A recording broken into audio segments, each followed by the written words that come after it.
Doha مذاکرات کامیاب، پاکستان اور افغانستان میں فوری جنگ بندی پر اتفاق ہو گیا۔ اس پیش رفت کو پاکستان کی ایک بڑی سفارتی اور اسٹریٹجک کامیابی قرار دیا جا رہا ہے۔ مذاکرات کی میزبانی ریاست قطر نے کی، جبکہ جمہوریہ ٹرکی نے ثالثی کا کردار ادا کیا۔ قطر کی وزارت خارجہ کے مطابق مذاکرات کے دوران دونوں فریقین نے نہ صرف جنگ بندی پر اتفاق کیا بلکہ دو طرفہ امن و استحکام کے لیے ایک مستقل میکانزم پر بھی رضامندی ظاہر کی۔ سرکاری ذرائع کا کہنا ہے کہ یہ معاہدہ پاکستان کی پوزیشن آف اسٹرینتھ کا نتیجہ ہے، جہاں افواج پاکستان نے زمینی سطح پر واضح رد عمل دے کر دوسری جانب کو مؤثر پیغام دیا۔ اس کے بعد ہونے والے مذاکرات میں پاکستان کا وہ دیرینہ اور واضح مطالبہ تسلیم کیا گیا جس میں افغانستان سے دہشت گردی کی ہر قسم کی حمایت اور سہولت کاری کے خاتمے کا تقاضا کیا گیا تھا۔ حساس نوعیت کے باعث مذاکرات کی تمام تر تفصیلات کو عوامی نہیں کیا گیا، جو اس بات کا مظہر ہے کہ افغان فریق کو چہرہ بچانے کا موقع دیا گیا۔ ذرائع کا کہنا ہے کہ حقیقت میں کوئی مطالبہ افغان جانب سے پیش ہی نہیں کیا گیا، جبکہ پاکستان کا موقف مکمل طور پر تسلیم کر لیا گیا۔ اس معاہدے کے تحت افغانستان سے پاکستان کی سرزمین پر دہشت گردی کا سلسلہ فوری طور پر بند کیا جائے گا۔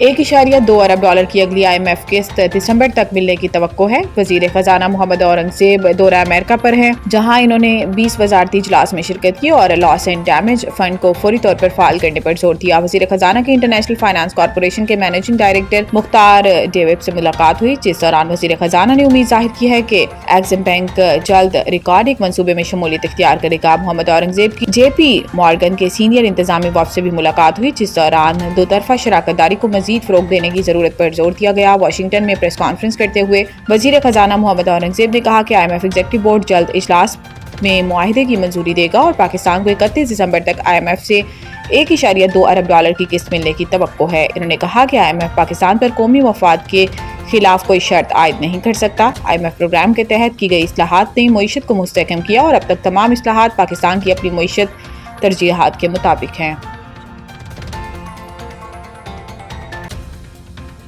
ٹیکس کلیکشن بڑھانے کے لیے پنجاب ریونیو اتھارٹی میں اسپیشل یونٹ قائم کرنے کا فیصلہ کر لیا گیا ہے۔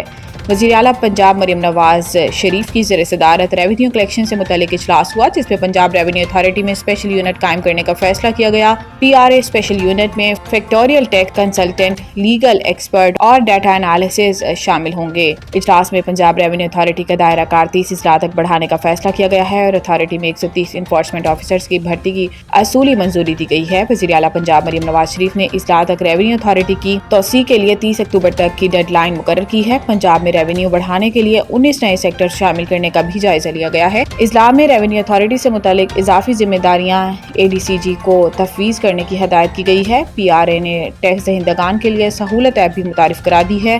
وزیر اعلیٰ پنجاب مریم نواز شریف نے ٹیکس ریونیو میں شفافیت یقینی بنانے کی ہدایت کرتے ہوئے کہا کہ ایمانداری سے ٹیکس ادا کرنے والوں کو پریشان نہ کیا جائے، نئے سیکٹر متعارف کرائے جائیں۔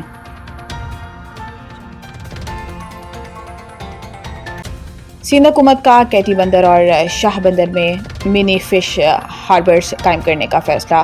کراچی سندھ حکومت نے کیٹی بندر اور شاہ بندر میں منی فش ہاربرز قائم کرنے کا فیصلہ کیا ہے۔ وزیر اعلیٰ سندھ مراد علی شاہ سے وزیر ماہی گیری محمد علی ملکانی اور سیکرٹری ماہی گیری کی ملاقات ہوئی، جس دوران کیٹی بندر اور شاہ بندر میں منی فش ہاربرز قائم کرنے کا فیصلہ کیا گیا ہے۔ وزیر اعلیٰ نے کہا کہ کیٹی بندر اور شاہ بندر ماضی میں اہم قدرتی بندرگاہیں رہی ہیں، منصوبوں سے مالی استحکام اور بہتر روزگار حاصل کر سکیں گے۔ مراد علی شاہ نے کہا کہ دونوں اضلاع شہر کے قریب اور موٹر وے اور نیشنل ہائی وے سے منسلک ہیں۔ منصوبہ سندھ کے ماحولیاتی طور پر مستحکم اور پائیدار ترقیاتی ویژن کا حصہ ہے۔ وزیر اعلیٰ سندھ نے کہا کہ پہلے مرحلے میں منی فش ہاربرز اور دوسرے مرحلے میں مکمل بندرگاہیں ہوں گی۔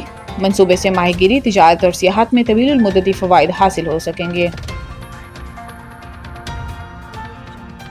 اسموگ کے باعث لاہور میں شہریوں کو غیر ضروری طور پر گھروں سے باہر نہ جانے کی ہدایت۔ اسموگ مانیٹرنگ سینٹر کے مطابق مشرق سے آنے والی ہواؤں کی زد میں آج اوسط AQI 195 سے 210 تک رہنے کا امکان ہے۔ صبح کم درجہ حرارت کے باعث آلودہ ذرات زیادہ دیر فضا میں معلق رہیں گے۔ زیادہ فضائی آلودگی کی زد میں آنے والے علاقوں میں اینٹی اسموگ گنز استعمال کی جائیں گی۔ یاد رہے کہ گزشتہ روز ہی پنجاب کی سینئر وزیر مریم اورنگزیب نے سوشل میڈیا پیغام میں بتایا تھا کہ کانہا لاہور میں پہلی اسموگ گن کا استعمال کیا گیا، جس سے فضائی آلودگی میں 70% کمی آئی اور ایئر کوالٹی انڈیکس 666 سے 170 AQI تک گری۔ مریم اورنگزیب کا کہنا تھا کہ اسموگ گنز کا استعمال فضائی آلودگی سے زیادہ متاثرہ علاقوں میں کیا جائے گا۔ سہ ملکی ٹی20 سیریز کرکٹ زمبابوے نے پی سی بی کی دعوت قبول کر لی۔ سہ ملکی ٹی20 سیریز کے لیے کرکٹ زمبابوے نے پاکستان کرکٹ بورڈ کی دعوت قبول کر لی۔ ذرائع نے بتایا ہے کہ افغانستان نے سہ ملکی سیریز میں حصہ لینے سے انکار کر دیا تھا، جس کے بعد پی سی بی نے مختلف بورڈز سے رابطہ شروع کر دیا تھا۔ پاکستان، زمبابوے اور سری لنکا کے درمیان ٹی20 تین ملکی سیریز نومبر میں ہوگی۔